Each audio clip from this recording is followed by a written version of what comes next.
La esposa del coronel, William Somerset Maugham.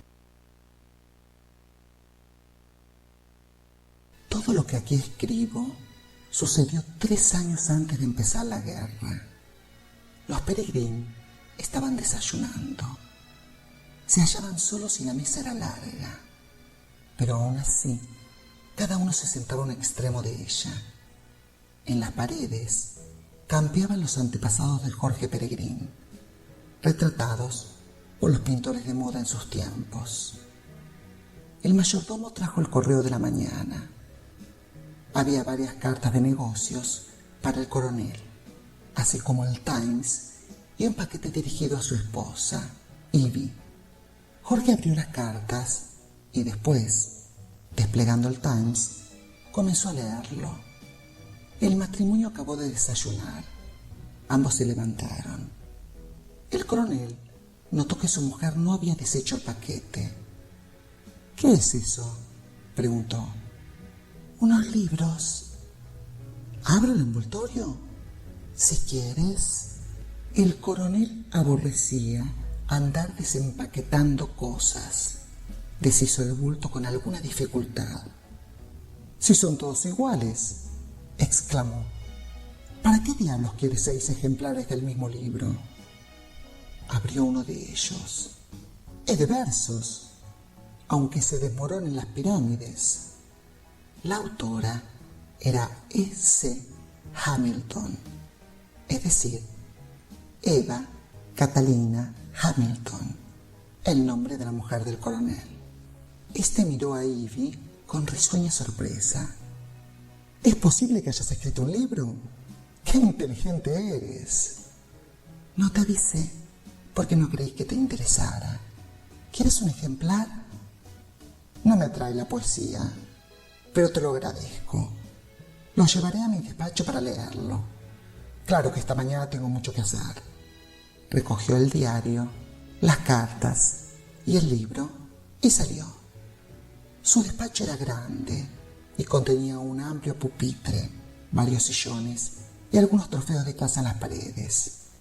En los anaqueles había libros de consulta, obras sobre agricultura, jardinería, pesca y caza, y otras acerca de la última guerra, en la que Jorge había ganado una Cruz del Mérito Militar y una condecoración por servicios distinguidos. Antes de su matrimonio había servido en la Guardia Galesa.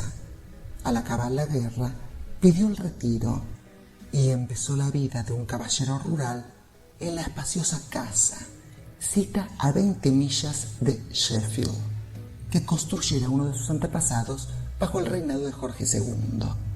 Peregrine poseía una finca de 1500 acres que dirigía con habilidad y además era juez de paz y cumplía sus deberes a conciencia. Durante la temporada salía de casa 2 veces semanales. Era una buena escopeta, un notable jugador de golf y no mal tenista, aunque ya pasaba de los 50. Se describía a sí mismo, y no impropiamente, como un deportista completo. Aunque últimamente venía engordando, seguía siendo una figura puesta. Era alto, con un cabello rizado y gris, que empezaba a clarear por la coronilla. Tenía los ojos francos y azules, las facciones bien formadas y el color encendido. Presidía varias sociedades locales y, como convenía a su clase, pertenecía al Partido Conservador.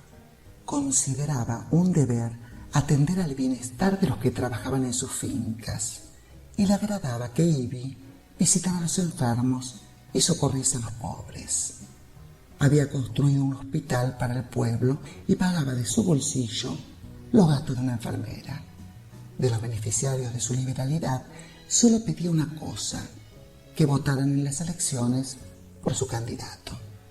Era campechano, afable con sus inferiores, considerado con sus arrendatarios y estimado por la gente distinguida del contorno. Habríale complacido y le hubiera causado a la par cierto embarazo oírse calificar como un buen hombre. Eso aspiraba a ser y no deseaba mayor elogio. Por desgracia, no había tenido hijos. Habría sido un padre excelente, tan estricto como bondadoso, y hubiera educado debidamente a sus retoños, enviándolos a Eton y enseñándoles a cazar, pescar y cabalgar. Pero no tenía más herederos que el hijo de un hermano muerto en un accidente de automóvil. El sobrino no era mal mozo, pero no se parecía en nada a la familia. Y por inverosímil que ello fuera, su madre cometía la sandez de enviarle a una escuela coeducacional. Esto causaba gran decepción al coronel. Su mujer, Ivy, era toda una señora. Poseía algún dinero propio, administraba la casa muy bien, jugaba decorosamente al tenis y sabía atender con gentileza a los invitados. La gente del pueblo la adoraba. En tiempos había sido monina, con piel de un tono crema, fino cabello y esbelta figura. Pero ahora andaba en los 45 y tenía el cutis reseco, el cabello mate y una figura flaca como una espina. Siempre iba limpia y dignamente vestida, mas no se preocupaba de su apariencia, no se arreglaba la cara y ni siquiera usaba lápiz de labios. Cuando se vestía para una reunión, cabía juzgarla, diciendo que debía haber sido atractiva, pero ya no llamaba la atención en nada. Claro que era de gran vitalidad y resultaba lamentable que no hubiese dado herederos a un hombre que los anhelaba. Sin duda, Jorge había estado enamorado de ella cuando le propuso casarse, o al menos tan suficientemente enamorado como lo necesita un hombre deseoso de contraer matrimonio y estabilizarse. Mas, con el tiempo, había descubierto que los dos no tenían nada en común. Ivy no gustaba de la caza y le aburría la pesca. Tendieron, pues, a vivir cada uno su existencia propia. Desde luego, ella nunca le molestó ni produjo escándalos. Ivy parecía dar por hecho que Jorge debía subsistir a su modo. Si él iba a Londres, ella no insistía en acompañarle. El coronel trataba allí a una muchacha, o mejor dicho, no una muchacha propiamente hablando, ya que no contaba menos de 35 años, pero era rubia y llamativa, y él no tenía más que telefonearle para quedar de acuerdo en ir a comer o al cine. Un hombre sano y normal necesita, naturalmente, ciertas diversiones.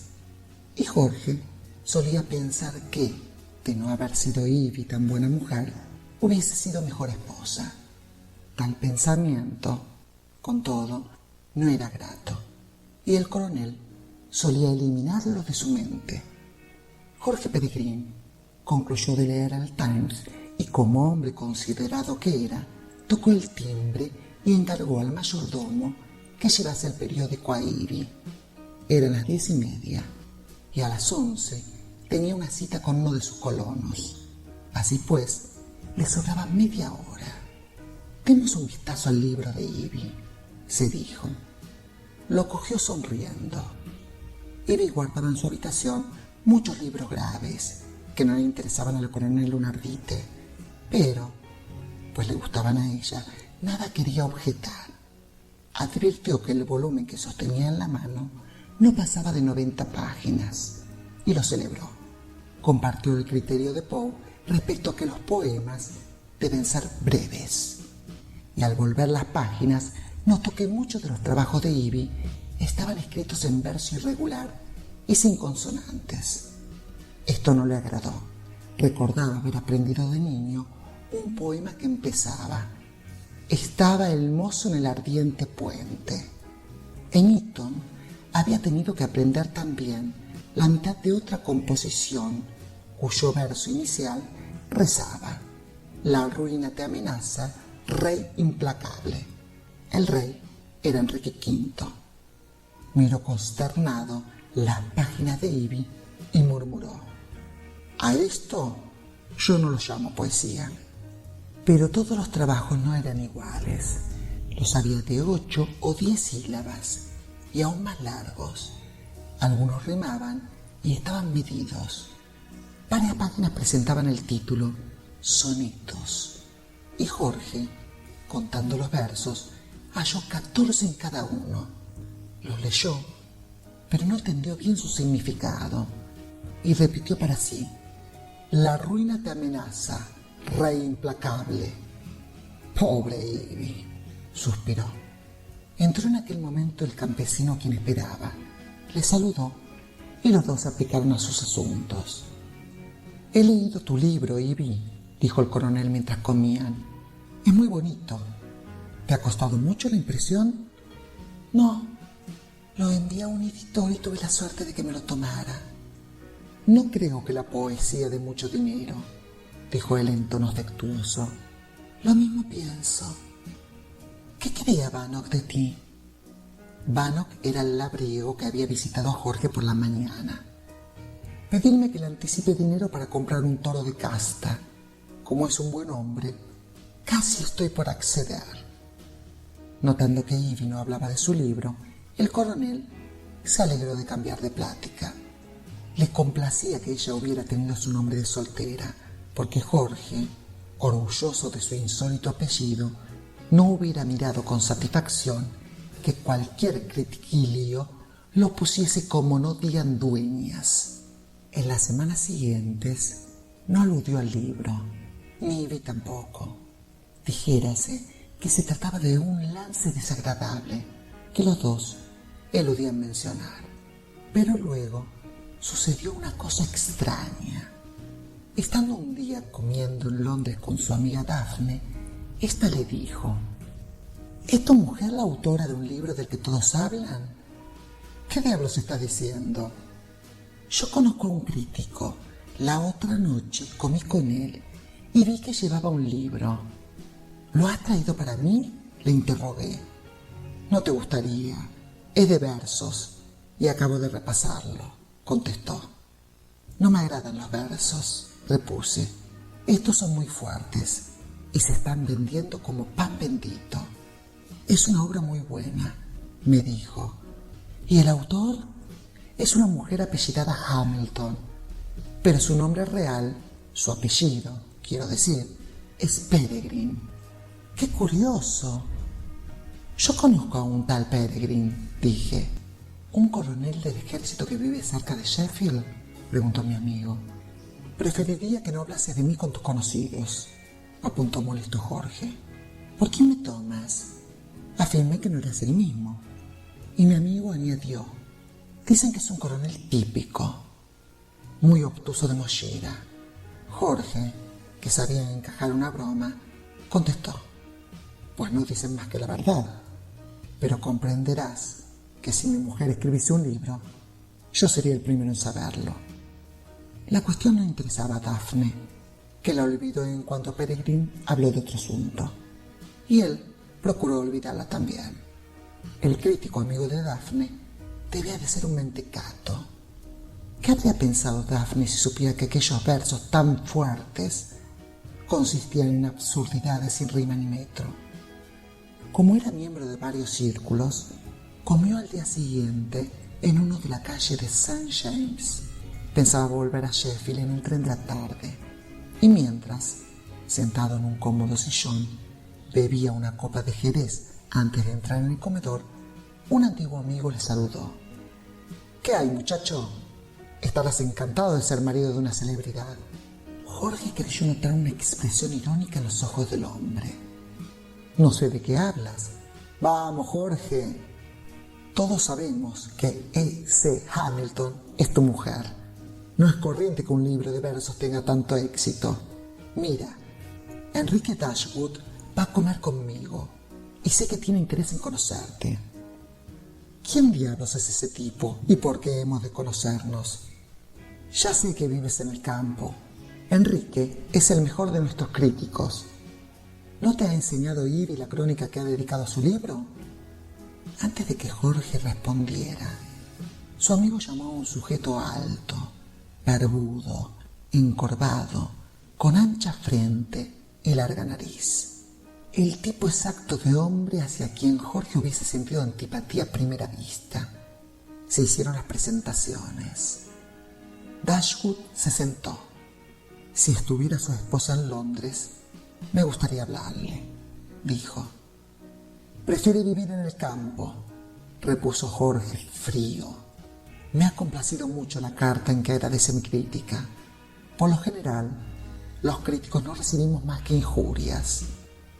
Pero he elogiado el libro de su señora porque es lozano y original y muy moderno sin ser oscuro.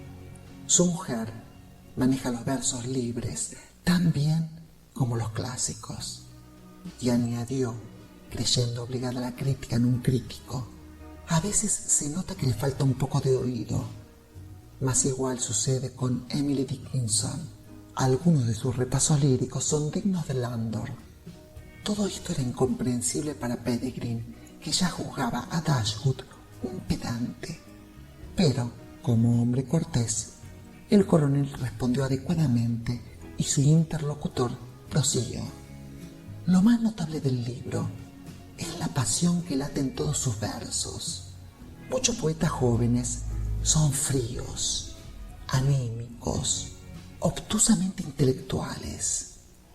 Aquí, en cambio, se halla la pasión al desnudo y hay una emoción que raya en trágica por lo sincera.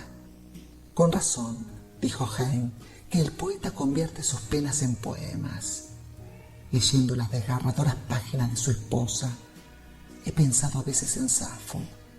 Peregrine se levantó.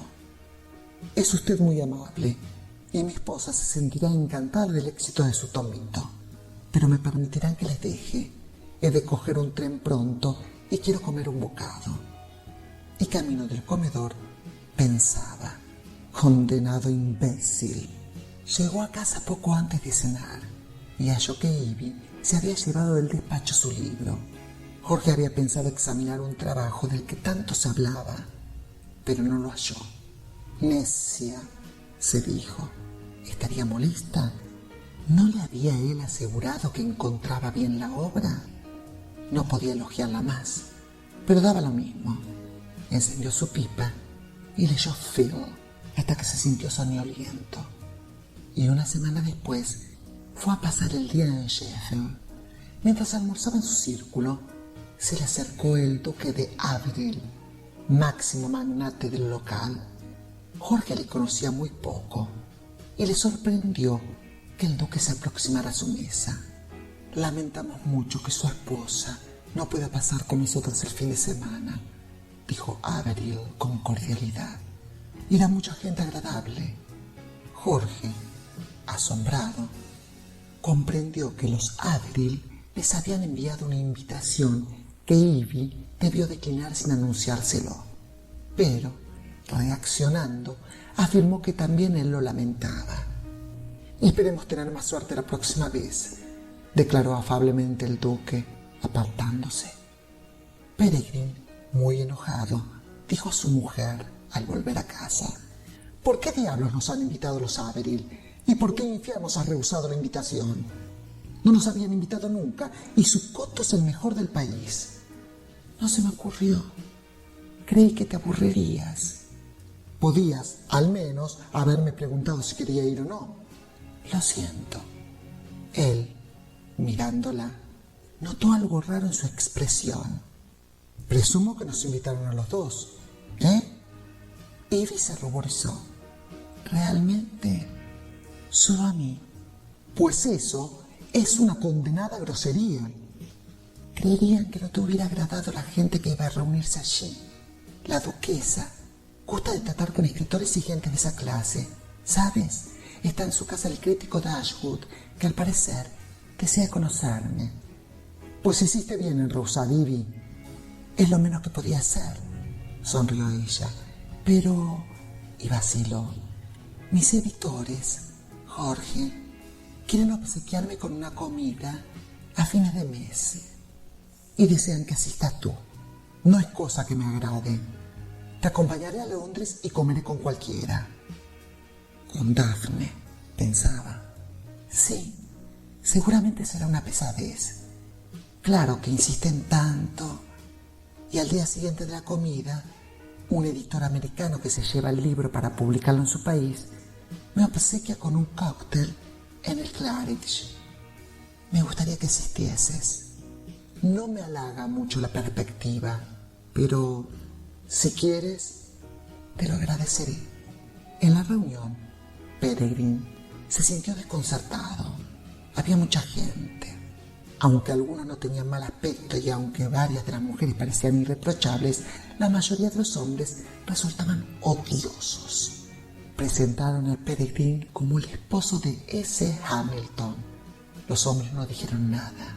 Las mujeres, sí. Debe estar usted orgulloso de su esposa. El libro es maravilloso. Yo lo leí de un tirón y al final volví a empezarlo. Es impresionante. El editor inglés declaró: hace 20 años que no obtenía un triunfo igual un libro de versos. ¡Qué éxito de crítica alcanzado! El editor americano añadió: es brutal. Ya verán lo que se vende en América. El americano había enviado a Ivy un gran mazo de orquídeas, lo que Jorge consideró ridículo. De todos modos, la gente lisonjeaba mucho a Ivy y ella correspondía con sonrisas y frases de agradecimiento. Aun cuando algo sonrojada, se la notaba tranquila. Se comporta como una señora, reflexionó Jorge, lo que no puede decirse de todas las mujeres. Y bebió muchas copas, pero parecíale advertir que algunas personas le miraban en cierta forma que no alcanzaba a concretar. Pasando ante dos mujeres sentadas en un sofá, tuvo la sensación de que hablaban de él y callaban al verle acercarse. Desde luego, rieron reprimidamente cuando se alejó. Celebró un poco que la reunión concluyera. En el taxi, camino del hotel, Ivy dijo: has estado muy correcto, querido. Todas las muchachas te han considerado muy guapo. ¿Muchachas?, repuso él con acritud. ¿Bejanconas? ¿Te has aburrido? Mucho. Ella le oprimió la mano. ¿Te es igual que nos vayamos en el tren de la tarde? Tengo algunas cosas que hacer. ¿Ir de compras? Sí. He de adquirir un par de cosillas, pero además voy a fotografiarme. Aunque no me agrada la idea, dicen que es preciso para la propaganda en América. Peregrine no dijo nada, mas pensó que el público americano quedaría sorprendido viendo el aspecto vulgar y escuálido de la poetisa. Tenía la creencia de que a los americanos les gustan las cosas deslumbrantes. A la mañana siguiente, cuando Ivy salió, Jorge subió a la biblioteca de su círculo. Examinó el Times Literary Supplement, el New Statesman y el Spectator. Halló críticas del libro de Ivy y aunque las leyó por encima, parecieronle muy favorables. Luego se encaminó a la librería de Piccadilly, donde a veces compraba obras. Había resuelto leer detenidamente aquel condenado trabajo y no quería preguntar a su mujer qué había hecho con el ejemplar que le quitaba. En el escaparate vio enseguida: aunque se desmoronen las pirámides. ¡Qué necedad de título! Entró y un joven preguntóle qué deseaba. Estaba examinando las últimas novedades. Le turbaba pedir el libro de Ivy. Prefería buscarlo entre los demás y luego solicitarlo al dependiente. Mas, no hallando la obra, interrogó al joven con naturalidad: ¿no tiene aunque se desmoronen las pirámides? Ha llegado esta mañana la nueva edición. Y el hombre, un sujeto bajo, grueso, con espesas gafas y descuidado cabello rojizo, trajo el ejemplar. Jorge, alto, erguido y marcial, parecía una torre junto al librero. ¿De modo que es una nueva edición?, inquirió. Sí, señor, se vende también como una novela. Peregrine vaciló un momento. ¿Cómo se explica ese éxito? Siempre he oído decir que los versos no se venden. Es bueno, ¿sabe? Yo lo he leído, dijo el hombre con el tono de un tipo de baja extracción, pero algo ilustrado. Es lo que me gusta, una cosa sexual, trágica a la vez. Jorge calló. Estaba llegando a la conclusión de que el joven era un impertinente. Nadie le había dicho en qué consistía el libro, ni lo había sacado en limpio de las revistas de prensa. El joven siguió. A mi juicio, esto es una cosa inspirada por la experiencia personal, como el muchacho de Shropshire, de Houseman. No creo que la autora vuelva a escribir nada. ¿Cuánto vale el libro?, preguntó Jorge, ansioso de atajar tales comentarios. No lo envuelva. Me lo echaré al bolsillo. Hacía una fría mañana de noviembre y Jorge se había puesto un recio gabán. En la estación compró el diario de la noche. Luego, el coronel y Ivy se instalaron cómodamente en los opuestos rincones de un vagón de primera clase. A las 5 fueron a tomar el té al coche-restaurante y charlaron. Al llegar, el coche les esperaba. Se bañaron, se vistieron, cenaron y Ivy, pretextando cansancio, se retiró, no sin besar a Jorge en la frente como tenía por costumbre. Él se dirigió al zaguán, sacó del abrigo el libro de Ivy, pasó al despacho y empezó a leer. La impresión que recibió fue poco clara, porque nunca leía los versos con facilidad. Inició una segunda lectura y, no siendo ningún sandio, pronto comprendió de lo que se trataba. Parte de los poemas estaban en metro libre y parte en verso clásico, pero todos contenían caros episodios de una sola historia y comprensibles para cualquiera. Se trataba del relato de una aventura de amor entre una mujer casada y madura y un jovenzuelo. Jorge sintió los lances del amorío con tanta facilidad como si estuviese sumando cifras. La obra, escrita en primera persona, empezaba con la sorpresa de la mujer cuando, ya rebasada la juventud, descubría que un muchacho la adoraba. Vacilaba en creerlo, pensaba que él estaba equivocado y al fin se aterrorizaba advirtiendo que ella misma compartía su amor. Reconocía el absurdo de que una mujer de edad se diese a un muchacho. Pero con todo, llegaba el momento de que él le declarase su amor y ella, sin querer, afirmaba que lo correspondía.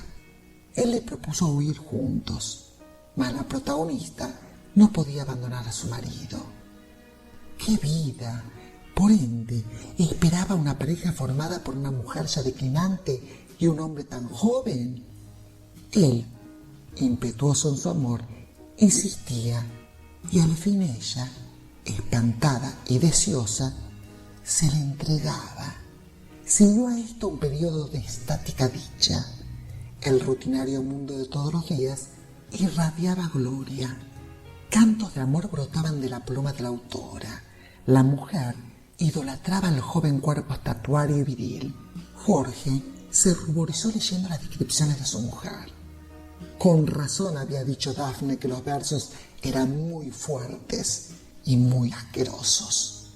Seguían melancólicos pasajes cuando el amante, como no podía menos de ocurrir, había de separarse de ella.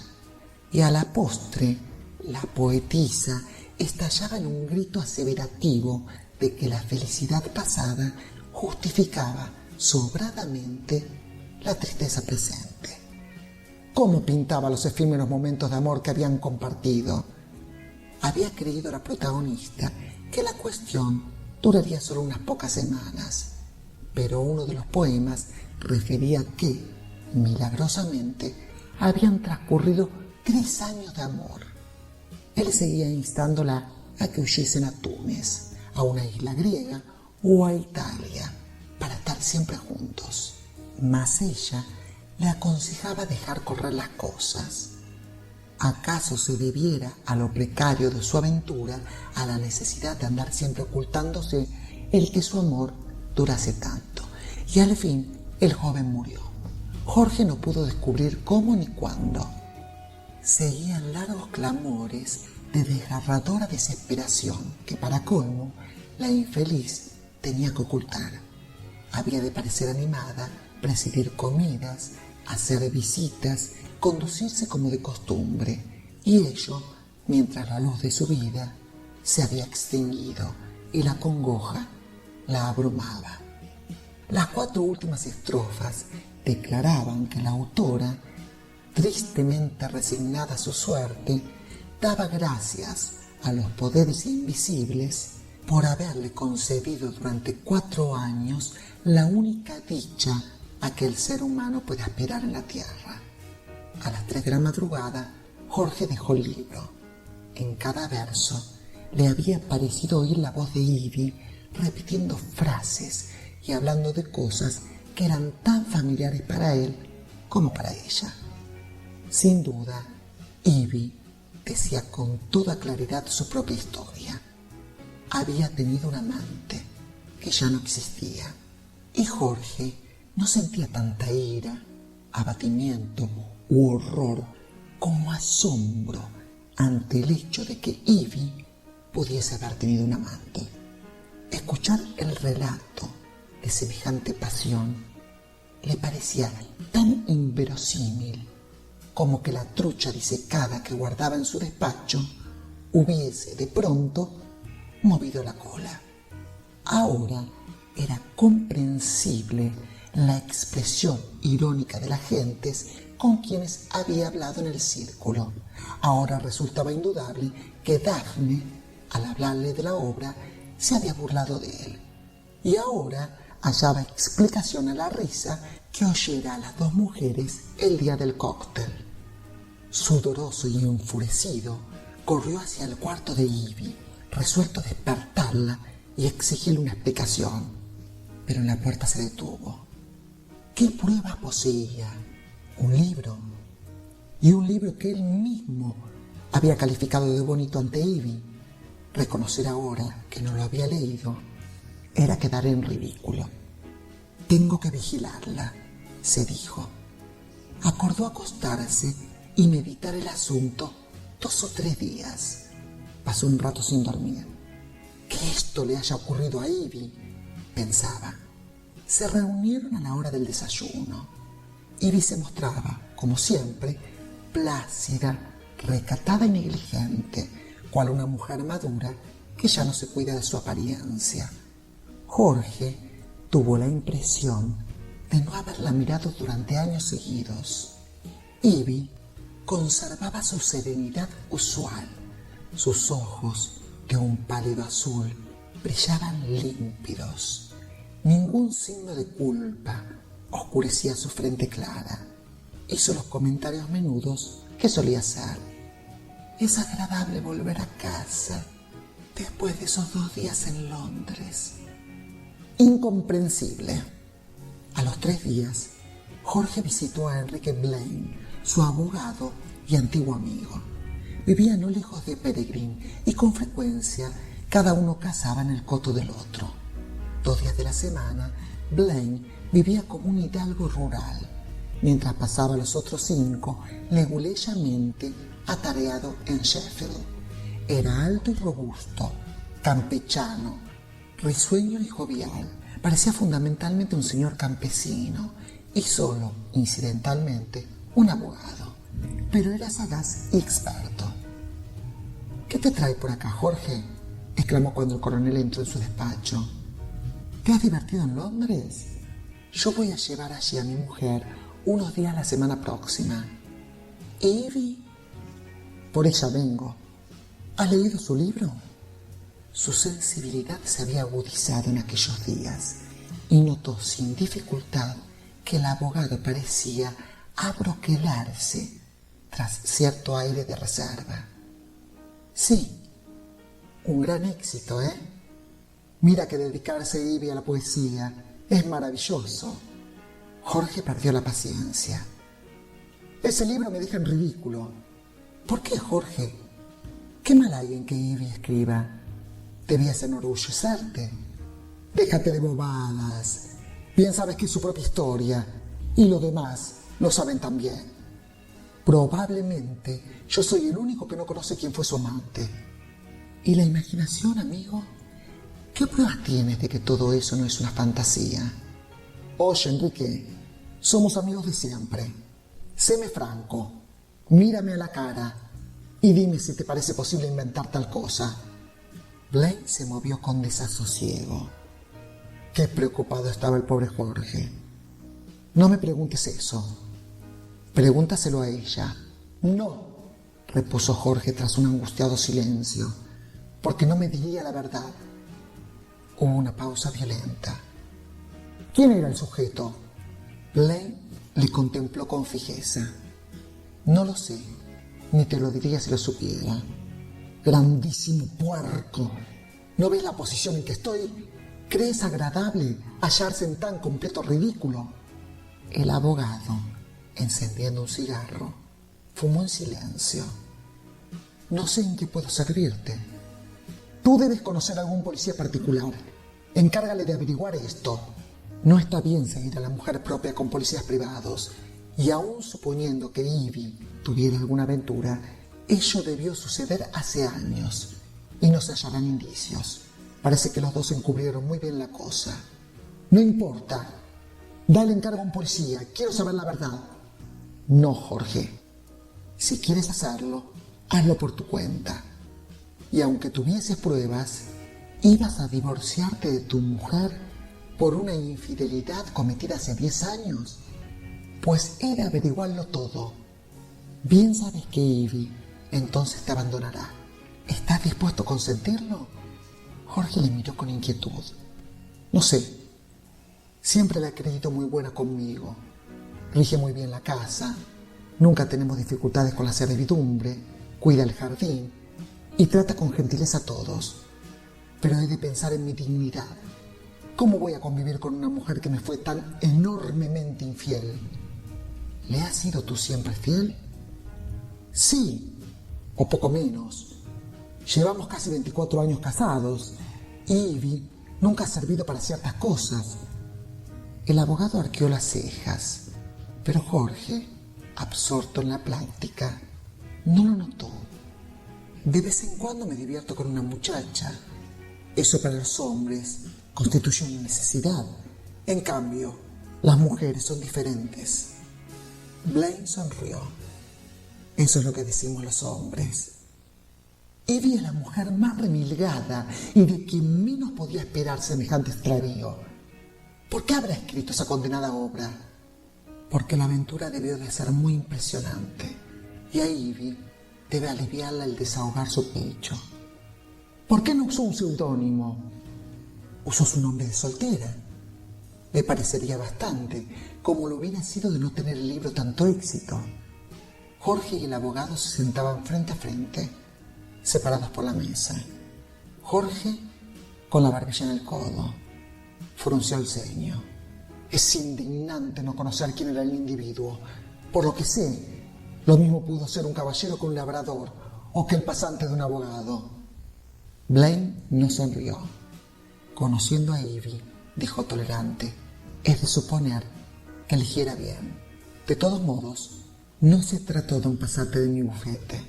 No sabes lo que esto me disgusta, suspiró el coronel. Yo creí que ella me apreciaba, pero si no me odiase, no hubiera escrito semejante cosa. No la creo capaz de odiar. ¿Acaso piensas que me quiere? No. Pues, ¿qué siente por mí? Blaine, recostado en su sillón giratorio, miró a Jorge. Supongo que indiferencia. El coronel se estremeció y se puso encarnado. Al fin y al cabo, tú no la amas, ¿verdad? Peregrine no respondió directamente. Me ha disgustado mucho no tener hijos, pero siempre se lo he ocultado. He sido bueno con ella. Dentro de los límites razonables, he procurado cumplir mis obligaciones. El abogado, pasándose la ancha mano sobre la boca, ocultó una sonrisa. Sí, ha sido terrible esto para mí, siguió Jorge. Bien sabe Dios que Ivy no era una pollita hace 10 años y que no tenía nada de atractivo. ¿Qué harías tú en mi lugar? Nada. Jorge, irguiéndose, dirigió a Blaine la severa mirada que, sin duda, le caracterizaba al inspeccionar su regimiento. Una cosa sí, me convertirá en el hazmerreír de todos. Nunca podré volver a llevar la cabeza alta. Pa, protestó el abogado, y agregó afable. Escucha, el otro ha muerto, y todo sucedió hace mucho. Olvídalo. Habla a la gente del libro de Ivy y exprésate como si estuvieses orgulloso de ella y le consagrases una confianza ilimitada. El mundo va deprisa, la gente tiene poca memoria y pronto lo olvidará todo. Yo no. Los dos sois personas maduras. Probablemente Ivy significa mucho para ti, mucho más de lo que tú crees. La echarías mucho de menos, aunque no olvides la cosa. Todo se arreglará. Siempre que te metas en la mollera, la idea de que en Ivy hay algo más de lo que has visto tú. Maldita sea, ni que yo fuera el culpable. No, ni estoy seguro de que Ivy lo sea tampoco. No creo que se propusiera enamorarse de ese muchacho. En los versos del final se recibe la impresión de que aunque su muerte la trastornó, en cierto modo celebró ese desenlace. Constantemente había comprendido la fragilidad del lazo que los unía. Él murió en pleno amor, ignorando que el amor rara vez dura. Solo conoció el aspecto feliz y bello de la pasión. Y en su disgusto, ella halló consuelo pensando que al mozo se le habían evitado desengaños. Te comprendo, aunque me parezca algo raro todo eso. Y Jorge miró, abatido, al tintero de la mesa. Calló. Blaine le contemplaba con ojos compasivos. ¿Has pensado, preguntó con suavidad, en el valor que ha tenido que desplegar Ivy para ocultar su pena? Estoy deshecho, suspiró Peregrine, pero tienes razón. Lo hecho, hecho está. Sería absurdo revolverlo. Entonces, seguiré tu consejo. No haré nada. Me tendré por un maldito imbécil y nada más. Realmente no sabría vivir sin Ivy. Pero hay una cosa que no comprenderé jamás. ¿Qué pudo ver aquel tipo en mi mujer?